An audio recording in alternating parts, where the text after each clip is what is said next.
Hello, I'm David Henry, and I am a fourth grade teacher at Sweetser Elementary for the Oak Hill United School Corporation. Wanted to take a minute to introduce myself and introduce you to my classroom. I've been employed at Oak Hill since 1996, and am privileged to have been here, for a long, long time. I'm not quite as old as Mrs. Fagan, but I have been here longer than her. So that's an important fact to note. And I've had the privilege now of teaching my second generation of Golden Eagles. So that's been exciting. This year is going to be a new and exciting year down in room 5 at Sweetser. And just wanted to let you know a few things about my thoughts on education. Number one, I teach for mastery, I don't teach for perfection. It's my hope that every student will enjoy learning, but it is my goal that every student will master the content that they're expected to cover. In order to do that, I'm going to work hard to challenge people at their individual levels. In order to do the challenging, I'm going to have small groups set up frequently.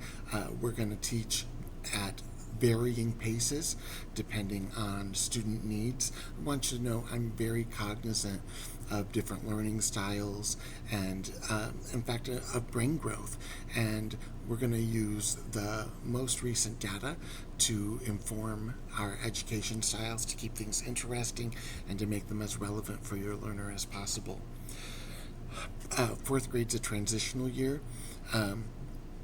where we start relying on ourselves more as fourth graders and less on teachers and home for some guidance and for organization. So I've got my classroom scaffolded so that at the beginning of the year, a lot of the organization depends on the parents and on me, but I have a gradual release of responsibility throughout the year so that by the end of the year, if everything goes according to plan, the students will be leading the way and will not need us to do a lot of reminders or maintenance on their learning.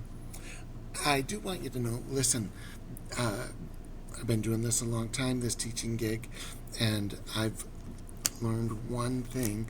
It's students don't always see things the same way I see things, and so sometimes crazy sentences get sent home about, this happened or that happened, and by the same token, a lot of times stories will come to me about, Mom said I'm not allowed to do homework, or Dad said he doesn't want me doing this paper anymore, things like that. Listen, I just want you to know I'm going to give you the benefit of the doubt in every possible situation, and I'm asking the same for you. And whenever you have a question or a concern, please contact me, and I'll be happy to get with you. I want you to know in reading instruction, our reading instruction scores have gone very well. We'll be using whole class and small group instruction. We're going to be teaching Latin root words and taking accelerated reader tests.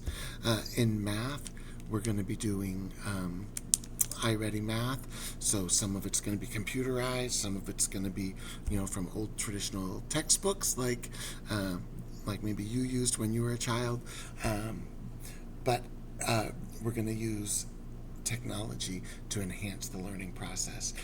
We will be rotating for science, so at some point during the school year you may notice papers or things coming home from teachers other than me.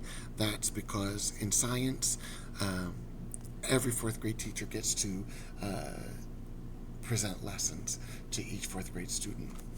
If your student comes home and says, Mr. Henry doesn't give very much homework, they're not lying to you. It's not my plan to give a lot of homework.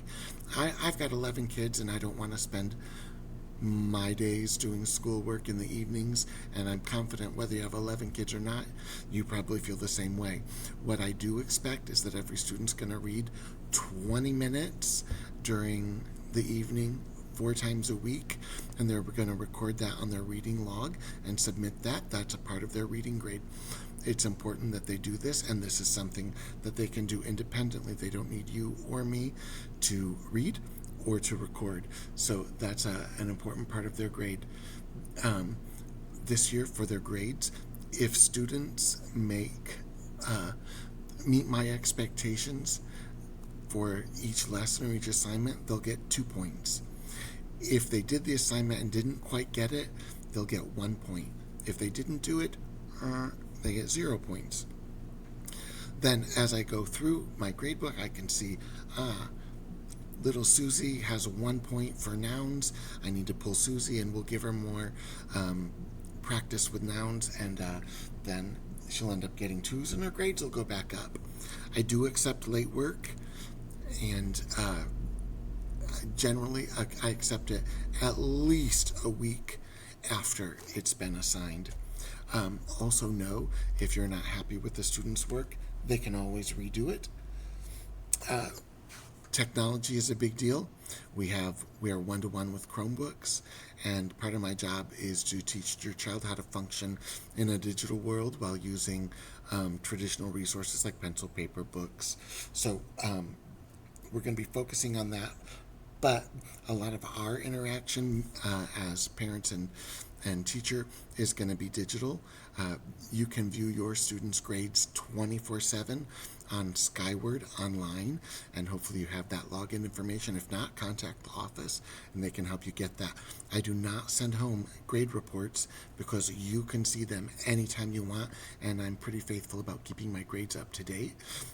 Also, I am sending home information about the Remind app that I'll be asking you to download. That's how I communicate with parents on a daily basis, and if you use the Remind app, you'll be able to access me. You can send me messages 24/7, and then I may or may not respond to them outside of office hours. But the Remind app will be the best way to reach me, and will be the place most of our information comes from. Looking forward to a great school year. Checking my notes to make sure I've covered everything. Looking forward to a great school year, and thanks for your support. And I promise, I love your student. I'm praying for them daily, and we're going to make it a great year.